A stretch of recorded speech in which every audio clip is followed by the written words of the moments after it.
কিয়াম নিয়ে দেখুন, আমি কিয়ামকে প্রথমে হারাম বলিনি, সবাই শুনে যান। যখন বলেছে লাথি মেরে ফেলে দিতাম, যখন বলেছে কাফের হয়ে যাবে, তারপরে আমি বলেছি তাহলে হারাম। তার আগে আমি আজকে 16 বছর জলসা করেছি, আমার মুখ থেকে এই ভাষা শুনেছেন আপনারা কোনোদিন? শুনেননি। এর আগে আমি গুয়েদে এসেছি, শুনেছেন? শুনেননি।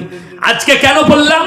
যখন বললে কিয়াম যখন ইয়াসিন করে নাই বেয়াদব, ও লাথি মেরে ফেলে দিতাম, ও কাফের হয়ে গেছে, তখন কিন্তু হুজুররা শুনে যাও, তাহলে কিন্তু হারাম। কেন? এই ফুরফুরার হুজুররা কতটা দাদা হুজুর বিদ্বেষী শুনেলেন। এরা দাদা হুজুরের বিরুদ্ধের লোক।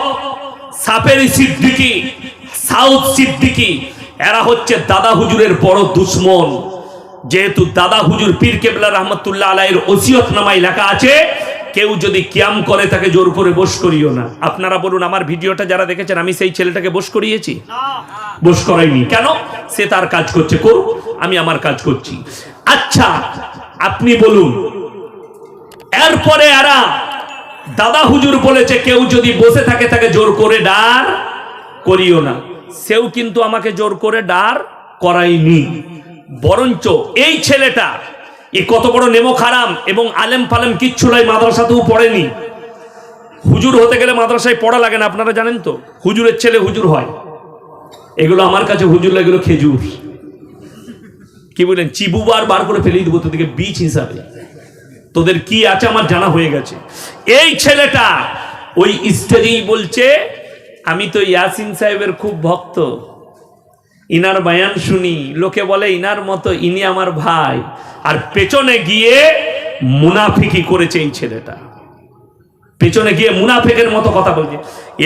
ই যদি পাক চক্করেও কোনোদিন আমার স্টেজে পড়ে যায়, তোকে কলমা পড়ে ঘর যেতে হবে সেখান থেকে। ওকে যা ছিলবো আমি। এখন ওকে বেঁচেই থাকতে হবে আমার কাছ থেকে, যেহেতু মিথ্যাচার করেছে, লোকের সমাজে মিথ্যা কথা বলেছে আমার নামে। আমি না বাধা দিয়েছি, না আমাকেও বাধা দিয়েছে। তাইলে এরা দাদা হুজুরের বড় দুশ্মন হচ্ছে সাউথ সিদ্দিকী, সাফারি সিদ্দিকী। একটা জলসাই বলছে আমার লেগে সাইফোন মাছ, তো তোর ভাই মেহরাব সিদ্দিকী কি মাছ? ভেটকি মাছ, তো প্যাডমুটা মাছ। আমি যদি বলি কেমন লাগবে? আমি যদি তোর বাপ দাদুদিকে গালি দিই কেমন লাগবে? আমার বাপকে পাগল বলছিস? আমি আজকে আবার বলে যাচ্ছি, এইখানেই মসজিদে শুয়ে আছেন মোল্লা শামিউল্লাহ সাহেব, আমার আব্বার ছাত্র। শওকত সাহেবের ইলম কতটা আছে, জ্ঞান কতটা আছে, তুই একবার তোর বাপকে পাঠিয়ে বহরটা মেপেলে তোর বাপ নুরানি কায়দা পড়তে পারবে না আমার বাপের সামনে ভালো করে। সাউথ সিদ্দিকীকে বলেছি, শোনো, তুমি খালি ফেসবুকে এসে বেশি লয় তালিমুল ইসলামটা 1 পৃষ্ঠা পড়ে মানে করে দেখা, তবে আমি তোকে মৌলবি বলে মেনে নেবো। যা 1 পৃষ্ঠা, আমি 1 সপ্তাহ আগে বলেছি, এখনো পর্যন্ত মাল লাইভে আসে নাই, পড়ে দেখা, আমি বলবো তুই মৌলবি, আমি তোকে মৌলবি বলে মেনে নেবো। তা না হলে তুই চোর আমার কাছে, সমাজকে ধোকা দিচ্ছ পীর সেজে। শুনেলেন, পীর সাজতে গেলে, পীর হতে গেলে আলেম হওয়া জরুরি, ঠিক কিনা কথা বলেন? আমাদের উলামারা জানে। বেটা মাদ্রাসার মুখ দেখেনি, সে কি করে হলো? গুটকা খোর, জিলাপি খোর। আমি জিলাপি খাওয়াকে হারাম বলিনি, আমরা জিলাপি খাই দোকান থেকে কিনে, তোরা জিলাপি খাস মাজার থেকে নিয়ে। মানে মালটাকে, হালাল মালটাকে হারাম করে তারপরে খাই, আর আমরা খাই দোকান থেকে কিনে। দোকান থেকে কিনে খাওয়াটা কি হালাল? আমি আমার পয়সায় কিনে খাচ্ছি। কিন্তু এই হারামখোররা জিলাপিটাকে নিয়ে গিয়ে মাজারে আগে পীরের নামে দিবে, তারপরে জিলাপি হুজুর খাবে।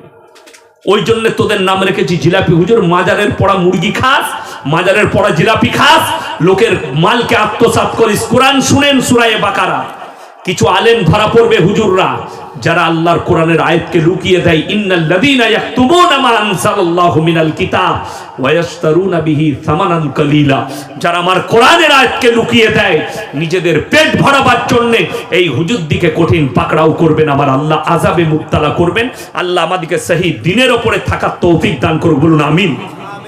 আমার ভাই, সবাই শুনেলে, পৃথিবীতে আল্লাহ আমাদেরকে মাল দিয়েছে, দিয়েছে না দেয়নি? সম্পদ দিয়েছে। এই সম্পদটা শুনেলেন এক জায়গায় খরচ করলে আল্লাহ বদলা দেয়, হিসেব নেয় না। জোরে বলুন সুবহানাল্লাহ। সেটা কোথায়? একমাত্র আল্লাহর রাস্তায়, দ্বীনের পথে।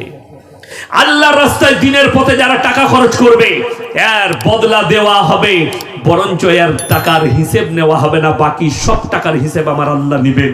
আমি অনুরোধ করব এই শেষ সময়ে আমার 10 জন ভাই আল্লাহওয়ালা কে কে আছেন বলুন তো, এই জলসা আগামী বছরের জন্য 2000 করে টাকা দিবেন।